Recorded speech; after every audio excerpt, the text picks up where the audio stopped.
Karibuni ndugu zangu wa vyombo vya habari ambao leo nimekualikeni katika ofisi ya makao makuu ya chama cha AAFP, Alliance for African Farmers Party, kwenye mabano chama cha wakulima.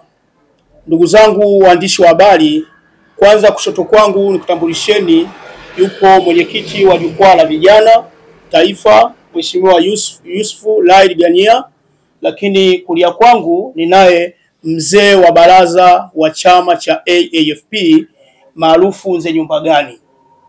Ndugu zangu waandishi wa habari, leo nimekuiteni katika ofisi za makao makuu ya chama kwa mahususi ya jambo moja tu kubwa, kwa zoezi ambalo linaendelea la uboreshaji wa daftari la wapiga kura ambalo liko sasa katika mkoa wa Dar es Salaam kwa ajili ya kuboresha taarifa za wapiga kura, lakini vile vile kwa lengo la kuweza kuwaandikisha wale wapiga kura ambao wametimiza umri wa miaka 18 na wale ambao wanatarajia kufikisha mpaka tarehe 25 kabla ya uchaguzi wa mwezi wa 10 watakuwa wanatimiza miaka 18 na wao wataingia katika orodha ya uboreshaji wa daftari hili la wapiga kura. Kwa hiyo basi kama chama cha AAFP, kwa sababu mkoa wa Dar es Salaam ni mkoa ambao ni mkubwa, ambao una watu wengi wapiga kura, lakini vile vile ukiangalia ni mkoa ambao una watu wengi sana ndani ya nchi hii, lazima tulichukuliwe kwa uzito mkubwa ili kuhamasisha wananchi wajitokeze kwa lengo la kwenda kujiandikisha kwenye daftari la mpiga kura, na wale ambao wanahitaji kuboresha taarifa zao ni wakati sasa wa kujitokeza kwenda kuboresha taarifa zao. Lakini ndugu waandishi wa habari, vile vile kutokana na hizi zoezi hizi zinavyoendelea, nimekuiteni, kuna changamoto ambayo inajitokeza hivi sasa na ambayo sijajua kama ni tume wanaijua ama hawaielewi, na kama wanaielewa, je, wanafanya makusudi? Kwa sababu gani? Kuna watu ambao wanaenda kuboresha taarifa zao, lakini watu ambao wanaonekana hizo taarifa wanaziboresha ni watu ambao tayari washajiandikisha katika eneo hilo hilo. Kwa sisi tunavyojua, mtu ambaye anayeboresha taarifa zake mawili, aidha amekosea tarehe yake kwenye kadi yake ya mpiga kura, au amehama sehemu tofauti, aidha ametoka Ilala amehamia Temeke, lakini amehamia Temeke kwa lengo kwamba uwezo wa kwenda Ilala hataweza kwenda kupiga tena kura Ilala, atapiga kura Temeke, anataka kuja kuboresha taarifa zake. Tunavyojua kwa utaratibu, anayeboresha taarifa ambaye ana kadi kama hii ya mpiga kura ambaye anaionyesha hii mfano wake hii hapa, anapokuja kuboresha taarifa zake ni lazima hii kadi ya mpiga kura ailete kwa mtu ambaye anasimamia zoezi la uandikishaji katika hicho kituo husika, ili ichukuliwe taarifa zake ili ikiboreshe, na hii kadi ambaye anayeboresha anatakiwa afanyaje, aiache ili ionekane kwamba taarifa zake kwa anafanyaje, amekuja kuziboresha. Lakini pili, kuna mwingine anaishi hapa labda eneo hili ambalo analoishi hilo, labda tarehe yake labda ameikosea, anataka kuiboresha, ni lazima aje na document kama hii ya kadi ya mpiga kura ili aje aionyeshe pale. Wale watachukua taarifa zake, wataiboresha, na ile kadi anatakiwa aiache pale pale. Sasa basi kuna jambo ambalo linatokea kwa sasa hivi limekuwa ni tofauti na hiyo mazingira ya uboreshaji. Na mimi ninavyojua Tume Huru ya Taifa ya Uchaguzi wameleta na mashine. Ile mashine inatambua ufanisi wa huyu mtu amejiandikisha ama hajajiandikisha. Nini kinachosababisha ionekane kwamba amejiandikisha? Ukishapiga kidole chako cha fingerprint, ni lazima ijibu kwamba huyu Rashid Said Maokola tayari ameshajiandikisha. Sasa kinachotokea, mimi napiga fingerprint lakini inaonekana kwamba nishajiandikisha, lakini inaonekana kama sijajiandikisha. Kwa hiyo kuna watu wamejiandikisha zaidi ya mara mbili sehemu tofauti tofauti. Hii jambo si jambo ambalo la kulifumbia macho. Kwa hiyo Tume Huru ya Uchaguzi ambao mnasimamia hili zoezi la uboreshaji wa daftari la wapiga kura, tunaomba mtupe majibu kama viongozi wa vyama vya siasa. Je, hizi mashine zenu zinatambua kweli kwamba mtu amejiandikisha mara mbili? Na kama kweli zinatambua, kwa nini inatokea kadhia ya watu kujiandikisha mara mbili? Mtu anatoka Kurasini amejiandikisha, anaenda Charambe anajiandikisha. Hivi je, mfumo wa hizi mashine zenu za fingerprint au tambui? Nimekuja ile kitambulisho cha NIDA. Hiki sehemu yote nikienda nikishakanyaga tuambia wewe bwana taarifa zako ziko. Sasa kwa nini hiki kiwe na kitu tofauti, mtu anaandikisha zaidi ya mara 2 na kitoe majibu pale? Kuna nini hapa ndani yake kinachoendelea? Kwa hiyo basi rai yangu, nawaomba Tume Huru ya Uchaguzi ili swala walifuatilie na waliangalie, na kama kweli kwamba wale ambao wanaandikisha ambao wamewapa hii semina kwenda kuandikisha uboreshaji wa daftari wapiga kura, kama hawana idea hiyo, basi tunaomba Tume Huru ya Taifa ya Uchaguzi watoke hadharani watuthibitishie kama vyama vya siasa ni akina nani na nani waweza kujiandikisha zaidi ya mara 2 kwenye kituo tofauti, ili wachukuliwe hatua, kwa sababu hizo Roma zipo. Naamini na Tume Huru Taifa ya Uchaguzi mnalifahamu na mnalijua, na ndio maana mmejaribu kuongea na mkasema kuna watu wanajiandikisha zaidi ya mara 2.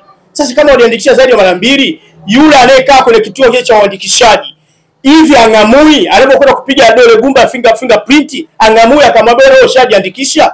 Ila kama umeshajiandikisha unataka nini tena? Amweleze, bwana mimi nataka kuboresha taarifa zangu. Au unataka kuboresha taarifa zako, tupe kitambulisho chako ambacho ulishajiandikisha mara ya kwanza, akionyesha basi haina shida, anaweza akaboreshia. Kama atasema vinavyokuwa nilipotelewa, haina shida. Lakini kwa mtu kishapotelewa kitu kama hichi, lazima uende polisi kwenda kutoa ripoti ya kuwa nimepotelewa na nini, na kadi ya mpiga kura. Polisi watakupa loss report, lakini hiyo loss report itakusaidia hata kwenye uboreshaji. Utakuja kuonyesha pale, tofauti na sasa tunaendesha vitu vikienyeji zaidi. Mtu anasema kuja kuboresha taarifa zake, kitambulisho changu kimepotea, lakini hakuna taarifa yoyote inayoonyesha alienda kuripoti polisi ya kusema kwamba mimi kadi yangu imepotea. Anakuja tu pale anaboreshwa, mwisho wa picha anapigwa, anaandikishwa. Lakini tunaomba sana wenye mamlaka, Tume Huru ya Uchaguzi, naomba mtoe maelekezo, mshuke kabisa kwa wasimamizi wa ngazi ya wilaya, ngazi ya mkoa, ili waweze kulifuatilia hizo changamoto zinazoendelea ndani ya uboreshaji wa daftari hili la wapiga kura.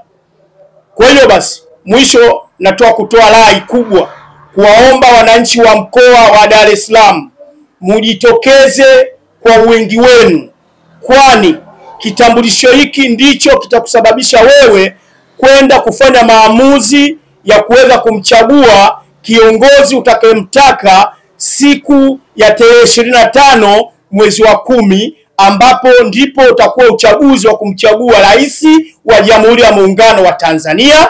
Lakini utamchagua mbunge ambaye atakuwakilisha kwenye jimbo lako, lakini pia utaweza kumchagua diwani atakayeweza kukuwakilisha kwenye kata yako. Bila hii huwezi kupiga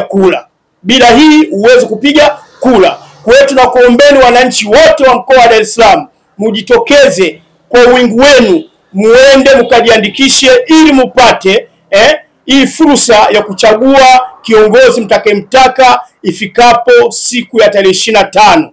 Na vile vile kujitokeza kwenu kujiandikisha, vile vile tunakuhamasisheni mujitokeze pindi uchaguzi utakaposikia kupiga kura. Mujitokeze kama mlivyotokeza kwenda kujiandikisha, na hapo mujitokeze kwenda kupiga kura kwa wingi wenu, ili tutoe mabadiliko ndani ya nchi, ili uweze kumuondoa yule diwani unayeona afai kwenye kata yako, ili umweke diwani anayefaa kwenye kata yako husika, ili uweze kupiga kura kumpigia mbunge unayemtaka, ambaye labda aliyokuepo ana mapungufu, labda mmeyaona, mnataka kumbadilisha. Basi kupitia kadi ya mpiga kura utaweza kufanya mabadiliko yako. Lakini vile vile kwa ngazi ya rais, vile vile utaenda kufanya mabadiliko ya kwenda kumchagua rais ambaye atakayeweza kukuletea matatizo, ambaye atakayekuletea kukutolea matatizo ndani ya nafsi yako, ndani ya nchi yako.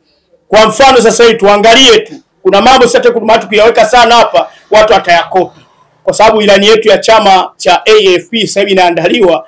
Ni mapema zaidi kutaja mkakati wetu jinsi ulivyo, lakini baada ya wiki moja ilani ya chama cha AFP naamini itakuwa ndio ilani bora kuliko ilani ya vyama vyote 19.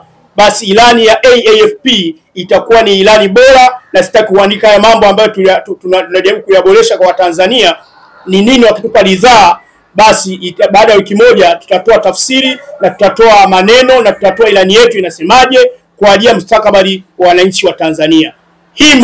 Hima wananchi wa mkoa wa Dar es Salaam, na kuombeni mjitokeze kwenda kujiandikisha kwa ajili ya kuboresha daftari la mpiga kura. Tuache kuandika mara mbili kwenda kujiandikisha mara mbili.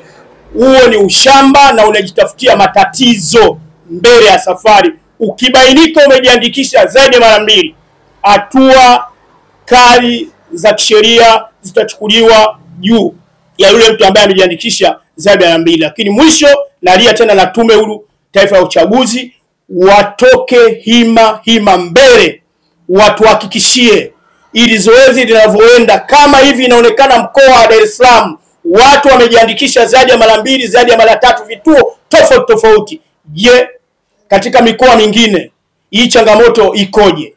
Kwa hiyo tunakuombeni sana Tume Huru Taifa ya Uchaguzi muweze kulifuatilia hili mambo, kwa sababu tuna siku 2-3 baada ya kuharibika, muweze kulifuatilia. Kama kuna watu wamejiandikisha zaidi ya mara 2, huo shahidi nafikiri nyinyi mnauona, basi waondolewe katika orodha ya daftari la mpiga kura. Asanteni sana.